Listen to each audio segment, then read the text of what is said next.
Assalamualaikum warahmatullahi wabarakatuh. Terima kasih untuk sahabat semua yang sudah klik video ini. Hai semuanya, aku Nai. Kalau aku udah sendirian kayak gini, tandanya aku mau apa? Betul, aku mau storytelling. Jadi kemarin itu, aku sempat dikirimin cerita sama Kario yang menurut aku juga asik banget sih ceritanya. Cerita ini ditulis langsung sama Kak Sisi namanya. Hai Kak Sisi, terima kasih ya sudah mengirimkan cerita. Aku izin bawain ceritanya ya.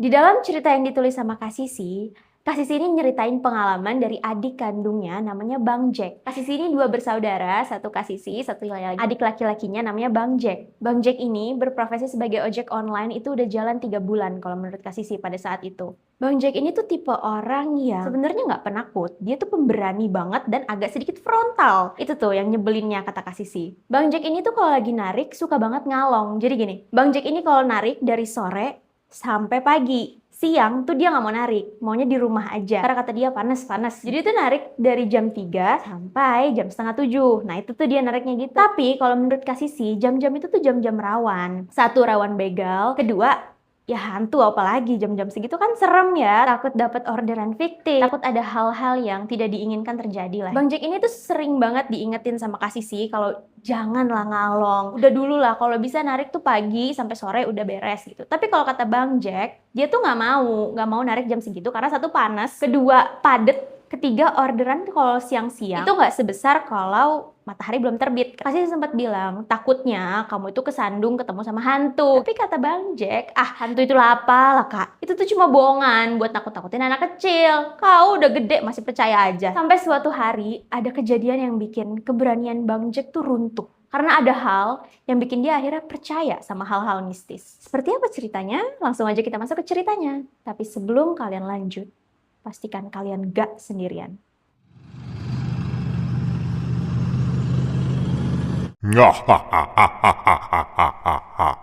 Malam itu, Bang Jack lagi ada di campnya para ojol-ojol gitu. Kalian tahu kan kalau ojol lagi pada ngumpul, terus lagi pada ngopi-ngopi sambil nungguin orderan. Nah, itu tuh dia lagi rame-rame di situ. Sampai akhirnya Bang Jack tuh dapat orderan. Terus ada temannya yang ngomong begini, "Wih, jam segini dapat orderan cepet banget. Hati-hati loh, ntar itu hantu," katanya gitu.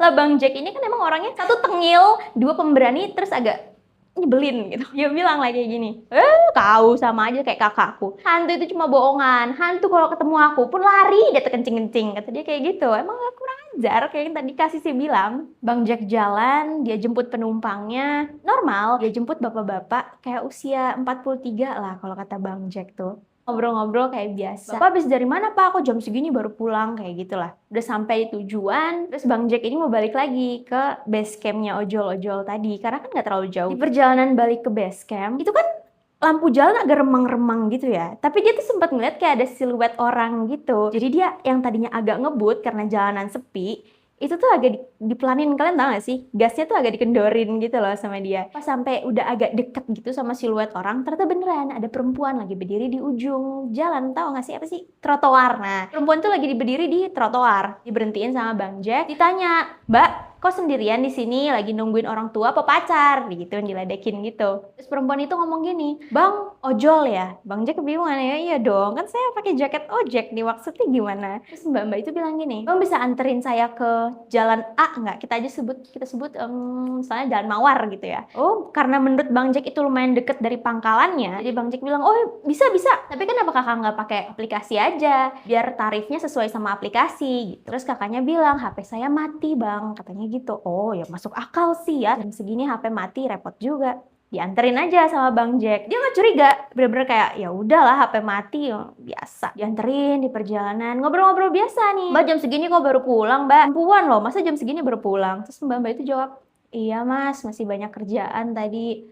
"Oh kerja di mana?" Diem aja tuh. Bang Jack juga didiemin gitu, masih tetap diajak ngobrol kan, karena alah kok diem aja, biar seru, biar nggak ngantuk, kita ngobrol lah gitu maksudnya Bang Jack. Diajak ngobrol lagi, "Mbak cantik kali mbak, bis dari mana sih, kok bisa jam segini baru pulang kerja, orang tua nggak jemput, pacar ada nggak pacar?" Gitu.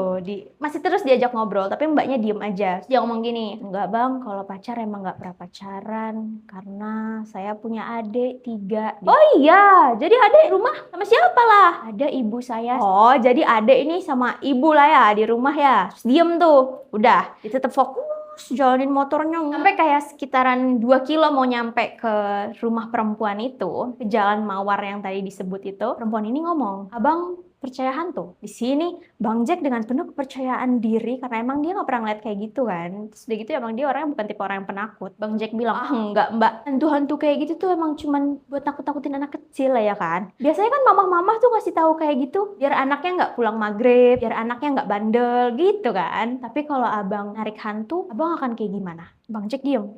Maksudnya apa nih? Narik hantu maksudnya gimana? Perempuan itu ngomong lagi, "Kalau ternyata saya bukan manusia, kalau ternyata saya nggak punya kepala, abang takut nggak?" Diberhentiin motornya sama Bang Jack. Maksudnya apa nih? Bang Jack lihat dari spion motornya kan. Ternyata benar, perempuan itu tuh nggak ada kepala. Terus tiba-tiba dia ngilang. Entah kenapa ya, tapi Bang Jack tuh linglung gitu loh jadinya kayak nggak punya kepala. Wih, mana kepalanya ya? Kok nggak ada kepalanya? Kepalanya di mana? Beneran nggak ada kepala ya? Tadi aku nganterin perempuan nggak ada kepala ya? Terus nggak tahu kenapa dia nggak ada rasa takut, cuman bingung bertanya-tanya kepalanya di mana. Tapi dia nggak ketakutan ya. Yang tadinya dia mau balik ke base camp, ini dia langsung pulang ke rumah kakaknya. Karena kan kakaknya tuh udah pisah rumah dari mamahnya ya. Karena kakaknya waktu itu udah nikah. Dan pulang ke rumah kakaknya aja karena lebih dekat dari base camp Joelnya waktu itu. Dia pulang ke rumah kakaknya tuh sekitaran jam 2 lewat gitulah. Diketok-ketok ya, namanya udah jam 2, orang udah pada tidur kan, tetap diketok-ketok sama dia sampai akhirnya Kak Sisi tuh bangun buka pintu, lihat ada adeknya. "Kenapa jam segini udah pulang Jack? Biasanya kamu pulangnya siang." Karena emang Bang Jack tuh biasanya pulang siang kan, pulang cuma buat tidur, di situ sore dia langsung narik lagi. Tapi hari ini tuh dia pulang jam 2. Ini sebenarnya agak aneh menurut Kak Sisi karena gak pernahnya anak ini pulang jam 2. Biasanya tuh siang mulu, sampai mulut bebuih ngasih tahu dia juga gak pernah mau dengar. Tapi hari ini dia pulang jam 2, janggal. Bang Jack tuh cuma diem aja, terus dia bilang, "Kak, ada kamar kosong nggak? Kayaknya aku ngantuk banget deh, aku mau tidur." Kak Sisi yang ngeliat adeknya kayaknya emang kecapean banget, dia bilang, "Kalau kamar belum dirapihin, kalau mau tidur palingan di sofa." Kak Sisi bilang gitu. Ya udah akhirnya Bang Jack tidur di sofa. Tapi sejak hari itu, sejak Bang Jack pulang ke rumah, entah kenapa tuh dia kayak orang nggak bersemangat hidup, tau nggak? Kayak orang yang lemes banget. Kak Sisi tuh sering banget ngajak dia ngobrol, tapi nggak pernah ditanggepin. Mana, iya, gitu doang, lemes, nggak kayak Bang Jack biasanya. Biasanya dia kan kayak orang yang tengil, semangat, pelawak rumah. Apalagi kalau tentang duit tuh dia, wah udah. Kalau kata Kak Sisi, Bang Jack ini tuh dewanya uang. Karena setiap ada bau-bau duit di mana tuh langsung aja dia cepet ngeng. Tapi hari ini tuh enggak, ada temennya nelpon ngebahas soal ayo yo bulu tangkis, gue bayar deh gitu. Dia nggak ada respon, dia diem aja. Gue bilang kayak enggak deh, gue capek. Menurut Kak Sisi ini aneh banget. Apa sih? Ngomong sepenggal-sepenggal, ngomong dikit-dikit, gak ada tenaganya. Ini orang kenapa gitu loh. Sampai akhirnya 3 hari kemudian tuh Kak Sisi baru ngabarin mamahnya. Dia ngabarin mamanya kalau Jack ini udah 3 hari di rumah aku, tapi kayak orang gak ada semangat hidup. Makan juga susah. Dia tuh makan kayak cuman 1-2 sendok, habis itu beres. Kayak males hidup. Gimana sih? Udahlah gitu. Lemes, ngapa-ngapain males. Makan juga cuman 1 sendok, 2 sendok beres. Kak Sisi ngerasa aneh. Akhirnya mamanya datang ke rumah. Mungkin karena mamanya ngerasa ada yang gak beres dari anaknya kali ya. Jadi dia tuh ngebawa salah satu paranormal yang ada di lingkungan rumah mamahnya yang sebenarnya cukup terkenal namanya. Tapi ini aneh nih, menurut Kak Sisi ini aneh.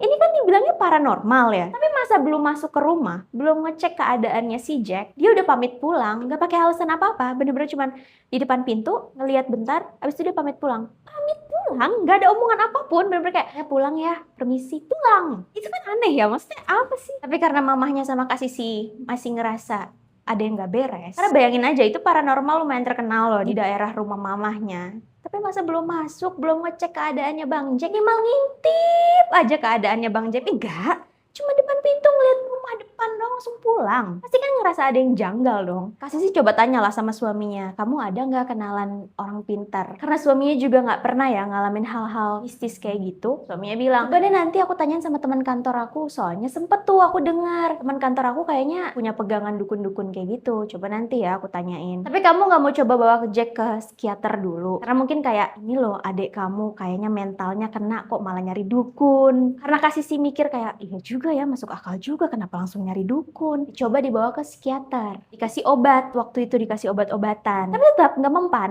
Terus aja sampai semingguan Bang Jack tuh tetap kayak gitu, nggak ada semangat hidup, padahal udah minum obat. Kalau udah ke psikiatri kan dia dikasih obat-obatan gitu kan, tapi Bang Jack tetap nggak ada perubahan. Akhirnya Kak Sisi tuh coba bujuk lagi suaminya, coba tanyain deh, mau bilang ada kan teman kamu yang punya pegangan kayak gitu, coba kamu tanyain. Suaminya Kak Sisi coba ngajak ngobrol temennya yang emang terkenal punya pegangan dukun-dukun kayak gitu. Datanglah dukun kenalan temennya ini, baru ngeliat Bang Jack ya, dukunnya tuh langsung bilang, kayaknya kalau aku nggak bisa deh, tapi aku punya guru, mungkin kamu bisa hubungin guru aku aja. Terus besoknya itu ditelepon gurunya paranormal yang tadi, dikontak, datang.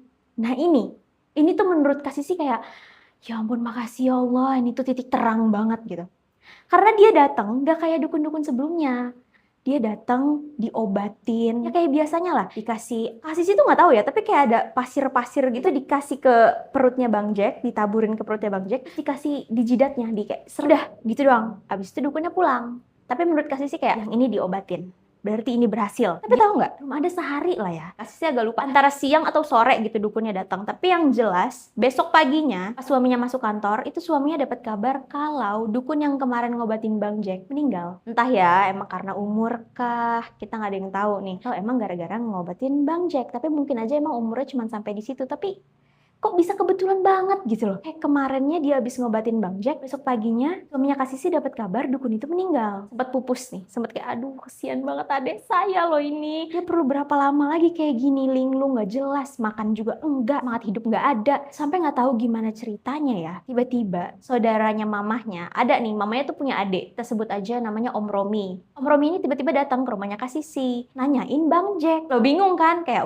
biasanya nanyain anak saya nih, kok bisa tiba-tiba nanyain Jack, ada apa gerangan? Om Romi bilang, aku tuh dimimpiin sama Jack. Dia tuh kayak lagi di tengah-tengah hutan gelap, mulutnya kayak ditutup, matanya tuh kayak ditutup. Makanya aku nanyain, Jack di mana? Anak itu di mana? Ceritain sama Kak Sisi tentang yang Bang Jack tiba-tiba datang ke rumah. Bang Jack diem aja, nggak ada semangat hidup, nggak mau makan. Dibilang itu ada di dalam tuh, dilihat sama Om Romi. Om Romi lihat, Om Romi bilang, kamu tahu nggak adik kamu ada yang nggak beres? Kak Sisi mikir kayak, iya sih, kayaknya emang ada yang nggak beres, tapi apa aku juga nggak tahu. Jadi Kak Sisi bilang sama Om Romi, nggak beres nih karena apa ya Om? Karena emang dia nggak mau makan. Ini aneh loh, kalau nggak mau makan gini. Om Romi bilang, kamu pernah kepikiran nggak kalau adik kamu ini mungkin ditawan sama sesuatu? Kak Sisi diem aja karena kayak, maksudnya ditawan ruh tuh apa ya? Gitu. Maksudnya gimana Om? Sisi nggak ngerti, nggak pernah dengar. Boleh dijelasin nggak? Om Romi bilang, adik kamu ini pernah ngalamin sesuatu hal yang bikin dia ruhnya nggak ada di badannya. Besok saya akan datang ke sini jam 11. Kamu sebelum jam 11 duduk di depan pintu ya, tungguin Om datang. Jam setengah 11 kayak jam 10 kamu duduk aja di depan pintu, baca-baca Al-Fatihah, terserah mau baca ayat kursi boleh, trikul boleh, diem aja di depan tungguin Om, kata Om gitu. Udah nih Om Romi balik cuma ngomong gitu doang. Terus sebelum dia keluar dari rumah, dia pesan lagi, suruh mama kamu tidur di sini ya, sama panggil lah tetangga-tetangga laki-laki 3 orang, bapak-bapak yang badannya cukup gede tapi ya. Kata Om Romi gitu. Sempet bingung nih, yang harus datang ke sini laki-laki itu hari ini atau besok? Kata Om Romi terserah, yang penting setelah Om datang jam 11 ke sini, 3 laki-laki yang tubuhnya lumayan besar itu harus ada di sini ya. Kamu cari aja warga-warga sekitar sini. Kata Om Romi pulang, mamahnya Kak Sisi dipanggil, disuruh jagain di rumah. Mamanya Kak Sisi jadinya nginep tuh di rumah. Terus besoknya, Kak Sisi tuh sekitaran jam 10, dia tuh udah nungguin tuh di depan pintu. Jadi kan kalau misalnya di rumah Kak Sisi tuh ada teras gitu. Nah Kak Sisi ini duduk di teras, yang ada kursi-kursinya itu ya biasa lah ya. Kalau rumah kan biasanya ada terasnya gitu lumayan gede, terus ada kursi-kursi. Nah Kak Sisi duduk di situ nungguin Om Romi. Sekitaran jam 10 lah kata Kak Sisi. Datang pas banget, itu pas banget tuh. Jam 11, Om Romi tuh udah datang. Udah kelihatan tuh, oh itu di ujung tuh Om Romi. Kak Sisi udah lihat Om Romi lagi jalan ke rumahnya. Udah di depan rumah, Om Romi tuh nggak langsung masuk ke dalam rumah. Kak Sisi tuh nggak tahu apa yang Om Romi baca-baca, tapi dia tuh berdiri di depan rumah sambil baca-baca gitu. Karena kayak kelihatan mulutnya komat kamit gitu, Pak, masih kayak Kak Sisi samperin, terus tiba-tiba Kak Sisi dikasih botol. Karena Om Romi tuh megang plastik hitam, nggak tahu isinya apa, sama megang botol aqua gede gitu. Kak Sisi dikasih botol, pegang sih, kata Om Romi gitu. Pegang ya sih, nanti kalau Om bilang buka, buka. Tapi kamu pegang dulu ini. Terus Om Romi ngebuka Kalian tahu gak sih kalau ada tas yang di pinggang gitu, tas kecil yang ada di pinggang tuh, dibuka tas, terus dalamnya ada beras kuning. Bukan nasi kuning ya, beras kuning, beneran beras kuning, berasnya warna kuning. Diambil beras kuning itu, terus dibaca-baca lagi. Om Romi taburin keliling rumah. Naburin keliling rumah. Om Romi udah selesai naburin beras kuningnya, si buka ya. Kamu kelilingin rumah, kamu siramin itu sekeliling rumah. Kak Sisi cuma dapat tugas begitu doang dia. Oke Om, tenang aja. Om Romi tetap berdiri di depan teras itu sambil baca-baca yang Kak Sisi masih nggak tahu sebenarnya itu bacaannya apa sih. Karena kayak cuma kawat kamit gitu doang loh. Kak Sisi nuangin tuh air kelilingin ke rumahnya. Jadi dikelilingin ini rumah nih. Kak Sisi startnya dari sini terus ngelilingin rumah gitu. Dia nuangin air itu sekeliling rumah. Tapi ini nih yang bikin Kak Sisi tuh, Kak Sisi kan emang dasarnya orang penakut ya. Pas dia lagi di belakang rumah, ini siang-siang ya, jam 11 siang, jam 11 siang di belakang rumah dia lagi nuangin air itu dilempar mangga. Padahal di rumah Kak Sisi itu nggak ada pohon mangga, nggak ada pohon jambu, nggak ada pohon apalah, pokoknya nggak ada pohon-pohonan. Tapi kalau bunga-bunga itu ada, kayak bunga anggrek tuh dia punya anggrek bulan tuh Kak Sisi ada, bunga mawar tuh Kak Sisi ada tuh bunga-bunga kayak gitu karena dia suka bunga-bunga yang cantik-cantik itu Kak Sisi suka. Tapi kalau pohon-pohon yang gede-gede gitu, pohon jambu, pohon mangga gitu kan gede ya, pohon-pohon kayak gitu. Kak Sisi tuh nggak pernah ada, karena Kak Sisi parnoan orangnya. Nanti kalau misalnya aku punya tanaman mangga, ada yang duduk gak ya gitu. Dia tuh suka parnoan kayak gitu. Tapi siang-siang itu lagi di belakang rumah, lagi nuangin air, dia ditimpuk mangga. Jadi kan bingung, anak siapa yang nimpukin gua mangga? Akhirnya diteriakin sama Kak Sisi, woi, jangan begitu, gue lagi sibuk. Gitu. Dia masih kayak, gimana sih nih anak-anak ini nih, gak dididik kah, gak ada aturan kah di rumahnya gitu loh. Dia kesel pas dia lagi ngomong begitu ya, lagi teriak begitu. Kak Sisi berdiri nih, ini misalnya Kak Sisi nih, di belakang yang badan Kak Sisi itu kayak ada orang yang ketawa, tapi ketawanya tuh ngelilingin gitu loh, terus kabur, paham gak ya? Gini ini Kak Sisi nih, ini suaranya kayak gini dari belakang Kak Sisi, terus pergi gitu loh, kayak keluar dari pekarangan rumah. Wah, Kak Sisi di situ hibrid, dia nyamperin Om Romi itu loh yang ada di depan teras tadi. Kak Sisi bilang kayak, Om, aku nggak bisa deh Om, kayaknya aku nggak bisa deh Om. Tadi di belakang aku denger orang tawa, kata Kak Sisi gitu. Karena Kak Sisi ini emang penakut banget kan. Om Romi kasihan kali ya ngeliat Kak Sisi. Terus Om Romi bilang, di sini Om aja yang nuangin air gitu. Tapi kamu ikutin Om di belakang ya, kata Om Romi gitu kan. Jadi Om Romi yang nuangin airnya, Kak Sisi ngikutin Om Romi di belakang. Dikelilingin tuh air, udah selesai, ada bacaan lagi, baru masuk ke dalam rumah. Om Romi bilang, kamu mau masuk ke dalam, tapi kamu siapin ember yang ada airnya, sedikit aja airnya. Ya seperempat lah, kayak segede gini gitu, terus seperempat kata Omnya. Yang penting ada airnya aja. Terus ini kamu cuci. Nah, Om Romi tuh nyodorin plastik hitam tadi, disodorin ke Kak Sisi. Sama siapin sapu lidi 4 biji yang udah ditusuk-tusukin sama bawang putih. Jadi sapu lidi satu-satu tuh ditusukin bawang putih gitu loh. Kalau udah selesai kamu taruh di sudut-sudut ruangan. Kak Sisi ke dapur, disiapin tadi apa yang diminta sama Om Romi. Om Romi masuk ke dalam kamar yang ada Bang Jacknya. Kak Sisi ngambil sapu lidi 4 biji, ditusuk-tusukin sama bawang putih sesuai sama instruksinya Om Romi tadi itu loh. Tusukin bawang putih, ditaruh-taruhin ke sudut-sudut ruangan. Di situ dia buka tuh plastik hitam yang tadi dikasih sama Om Romi itu, ternyata isinya daun kelor. Ya Allah, daun kelor gitu. Cuci dulu sama Kak Sisi. Dia siapin ember yang ada airnya sedikit. Kan yang penting ada airnya kan, kata Om Romi tadi. Jadi disiapin sama Kak Sisi mangkok yang ada airnya sedikit. Ditaruh tuh di situ tuh si daun kelornya ini, taruh ke atas mangkok, tapi bukan dicelupin gini ya sama Kak Sisi, karena takut salah kan dia. Jadi dia taruh aja Kak di atas ini, tahu kan kalian kayak nah gitu tuh, kayak diginiin gitu di atas si mangkoknya itu. Pas dia mau keluar dari dapur, dia denger tuh suara Jack lagi teriak kenceng banget, orang kesakitan yang wah gitu. Teriak kenceng banget, sampai Kak Sisi aja kaget banget sampai mau jatuh gitu loh yang dia pegang ini si mangkok ini, karena dia kaget denger si Jack teriak kenceng banget. Dia masuk ke dalam kamar yang ada Jacknya. Kalian tahu nggak apa yang dia lihat? Ini shock sih, aku juga pas bacanya shock sih. Jadi ini tuh kan kamar ya, ini kamar nih, di sudut sini itu ada kasur. Jadi kasurnya tuh mepet sama tembok. Jack ini kayak Spiderman katanya si Kak Sisi, nempel di dinding, kayak cicak gitu, nah kayak gitu tuh, nempel di dinding. Dia kayak begini, sambil teriak-teriak, ngamuk-ngamuk, ditarik sama mamahnya tuh nggak bisa. Kak Sisi lupa kan kalau harus manggil 3 laki-laki gitu, 3 bapak-bapak yang badannya lumayan gede kan, katanya Om Romi. Ngasihlah si mangkoknya itu ke Om Romi. Oh maaf ya, aku belum manggil orang. Terus kata Om Romi, nggak apa-apa, panggil sekarang, kata Om Romi gitu kan. Keluar dia dari rumah, ternyata udah banyak warga tuh ngumpul. Kalian tahu kan kalau misalnya permukiman warga tuh kalau ada berisik dikit pasti orang kepo. Pas di situ ada Pak RT 1, ada bapak-bapak yang suka jagain masjid gitu loh, badannya tuh gede-gede, sama kriteria yang Om Romi mau. Dibilang, Bapak Ibu bisa balik ke rumah ya, saya nggak apa-apa, cuman lagi diobatin aja, tapi saya butuh Pak RT, Agus, sama Pak Olim. Suruh masuk ke dalam rumah, ngebantuin si Jack kan. Masuk ke dalam rumah, 3 orang ini juga kaget ngelihat si Jack lagi nempel di dinding. Karena kayak, kok bisa? Dia kan orang gede loh, maksudnya badannya juga kan tinggi. Ya, kok bisa nempel di tembok tuh kan susah sih sebenarnya. Karena masih kebingungan.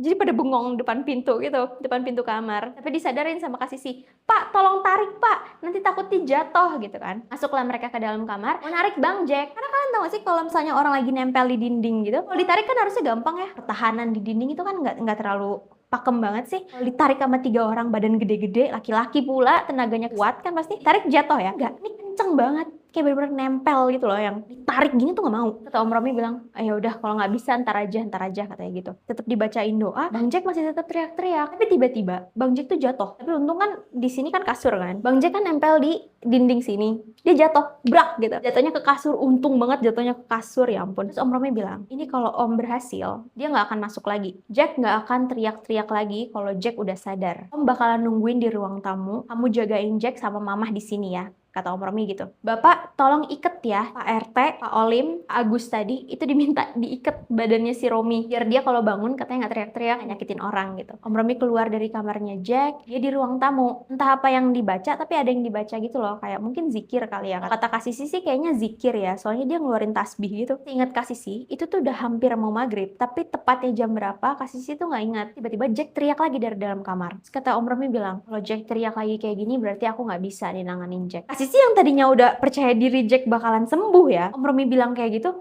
dia udah yang kayak aduh gimana dong, yang kemarin aja meninggal Om gimana. Dia udah mulai panik nih karena dua-duanya keluarganya, ada rasa nggak enak, ada rasa sedih, ada rasa putus asa tuh nyampur tuh. Tapi Om Romi bilang, saya memang nggak bisa sih, tapi saya punya kenalan, teman saya anaknya bisa juga kayak gini, ntar coba Om telepon ya, kata Om Romi gitu. Di situ tuh mulai lagi kayak Bismillah ya Allah semoga bisa gitu. Ditelepon sama Om Romi, ternyata suaranya perempuan, disebut aja namanya Salsa. Dibilang, Sa, bisa nggak ya besok atau hari inilah kamu kesini, karena itu kan hampir mau maghrib kan, jadi kayak kalau bisa boleh hari ini, kalau nggak bisa ya besok lah gitu. Kak Salsa bilang, bisa Om, tapi palingan besok ya siang. Emang kenapa? Ini ke rumah saudara saya katanya gitu. Saudara saya ada yang mau berobat. Oh kenapa Om? Dia kenapa? Kalau yang dari saya lihat sih ada sosok yang lagi nahan ruhnya keponakan saya. Salsa bilang, palingan besok ya Om, jam 10-an baru saya datang ke sana. Udah beres. Besoknya agak ngaret ternyata. Kak Salsa tuh datang sekitaran jam 1 lah kira-kira. Seingatnya Kak Sisi tuh jam 1 Kak Salsa datang, dilihat, Salsa bilang, Om ini dari kapan? Kok kayaknya berat ya gitu. Om Romi bilang, kayaknya sih ada ya lebih dari seminggu, mungkin ada 3 minggu kali. Kak Salsa nih bingung gitu loh, kok baru 3 minggu udah seberat ini gitu. Tapi dicoba sama Kak Salsa. Dicoba itu ada 3 harian lah. Jadi awalnya masih teriak-teriak, tapi lama-lama itu kayak kesadarannya mulai ada gitu loh, tapi nggak langsung. Yang tadinya masih teriak-teriak, diem aja, terus mulai mau makan, hari ketiganya baru normal. Ada sekitaran semingguan lah. Bang Jack tuh abis ngalamin kejadian itu, Bang Jack tuh kan udah sembuh ya, udah bener-bener ngejalanin aktivitas kayak biasanya aja gitu, narik, ngobrol sama teman-temannya, nongkrong, segala macem lah. Terus minggu kemudian dari situ Bang Jack tuh sempat mimpi, dia didatengin perempuan, rambutnya acak-acakan, tapi kepalanya tuh nggak nempel di leher gitu loh, kepalanya ditenteng gitu, tapi acak-acakan, normal, mukanya mah normal, rambutnya acak-acakan, lehernya berdarah-darah di sini nih. Sama ininya tuh kayak ada apa ya, kayak biru-biru gitu loh, kayak bekas dicambuk. Nah, ini nih. Tangannya tuh biru-biru. Mukanya mah biasa, tapi ditenteng gitu kepalanya di sini. Perempuan itu cuma ngeliatin Bang Jack terus bilang gini, "Ya udah kalau kamu nggak mau saya pamit ya." Dari situ Bang Jack udah nggak pernah ngeliat perempuan itu lagi, tapi dia ngehubungin Kak Salsa katanya. Dia nanya-nanya perempuan itu kenapa, gimana, gak dijelasin juga sama Kak Sisi. Akhirnya obrolannya apa aja, pokoknya intinya sekarang Bang Jack ini kayaknya ceritanya bakalan kayak hantu pencari jodoh. Karena sekarang Bang Jack tuh udah punya anak 1 perempuan, nikahnya sama siapa? Betul, sama Kak Salsa. Entah gimana PDKT-annya, semoga langgeng ya Bang Jack. Dan menurut aku ya teman-teman, kalau kita boleh sharing nih, kalian tuh boleh nggak percaya sama sesuatu hal-hal gaib gitu. Karena aku juga dulu sempat gak percaya ya, kayak mama aku katanya sempat kena adalah hal-hal gaib gitu, aku juga sempat gak percaya, cuma sampai akhirnya kesandung sendiri dan akhirnya percaya. Kalian juga sama, jangan sampai kalian kesandung dulu baru kalian percaya, Kalian boleh nggak percaya, tapi menghargai aja gitu, paham nggak sih? Jangan frontal, jangan selengean, jangan nantang. Ya biasa aja, boleh nggak percaya, tapi jangan menyinggung gitu, paham kan? Terima kasih untuk Kak Salsa yang sudah mau mengirimkan ceritanya dan aku bawain di sini. Terima kasih untuk teman-teman yang sudah menonton. Semoga kalian enjoy, semoga kalian suka. Jangan lupa like, comment, and subscribe. Jangan lupa di-share-share juga ke oma, opung, nenek, kakek, encang-cingnya, babeh, terserah. Kalian share-share aja video ini biar kita semua bisa saling kenal, bisa saling sayang. Tak kenal maka tak sayang, maka kita harus kenalan supaya sayang. Biar banyak yang kenal, banyak yang sayang. Terima kasih. Aku Nai, dadah. Love you.